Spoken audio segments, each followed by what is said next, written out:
C'est une victoire que l'on attendait depuis longtemps à Malabo, une décision que l'histoire finira par graver dans le marbre des archives africaines. La Guinée équatoriale vient de remporter un ancien différend frontalier face au Gabon, relatif à la souveraineté de l'île Mbagné, une île minuscule, perdue au large des côtes africaines dans les eaux du golfe de Guinée, mais d'une importance géostratégique et symbolique considérable. Pendant des décennies, Mbagné a cristallisé les tensions, ravivé le nationalisme, enflammé les débats. Les pêcheurs, diplomates, géologues, tous savaient que cette île, bien que petite, était grande par les intérêts qu'elle concentrait. Zone de pêche riche, réserve potentiellement de pétrole, accès maritime, bref. Et voilà que contre toute attente, la Cour internationale de justice a tranché en faveur de la Guinée équatoriale. Un triomphe, disent certains. Un verdict à double tranchant pour d'autres. En effet, cette victoire s'est vite teintée de gris, car dans un retournement cruel du destin, la même juridiction internationale a implicitement amputé à la Guinée équatoriale deux de ses villes les plus emblématiques, véritable bastion politique et économique du pays. Mongomo, ville natale de la famille présidentielle, et Bébéine, porte d'entrée stratégique à la frontière, sont désormais juridiquement gabonaises. 2 morceaux de terre, 2 cœurs arrachés, 2 foyers équato-guinéens vidés de leur souveraineté. C'est là que le triomphe devient tragédie. Le goût de la justice devient celui de l'injustice pour certains citoyens équato-guinéens. À Malabo, les cloches ont sonné, mais les tambours ont perdu leur rythme.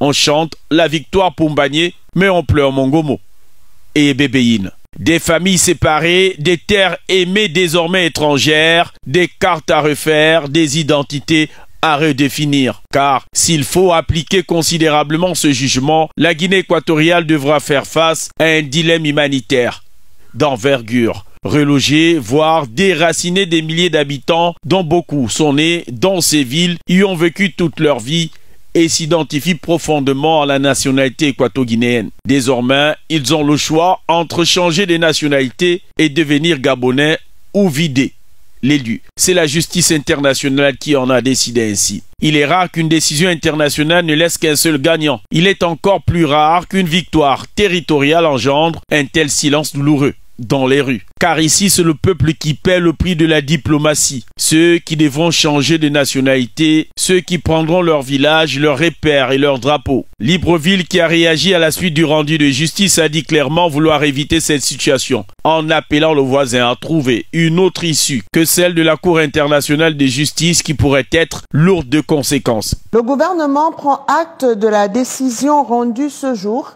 par la Cour internationale de justice, laquelle comporte 3 incidences majeures dans le cadre du différend frontalier avec la République de Guinée équatoriale.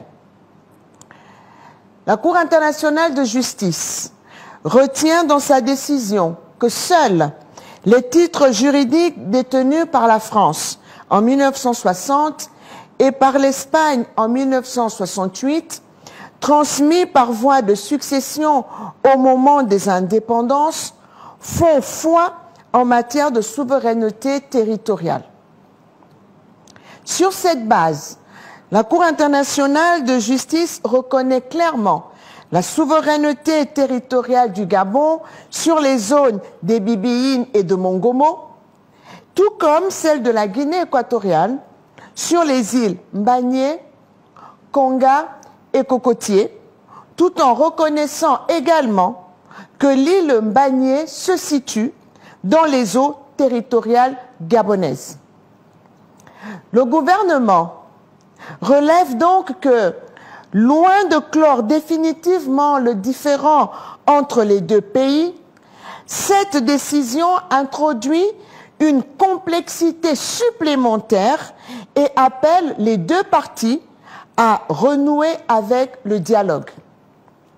Le gouvernement réaffirme l'attachement profond du Gabon au principe de bon voisinage, de coopération régionale et de fraternité entre les peuples.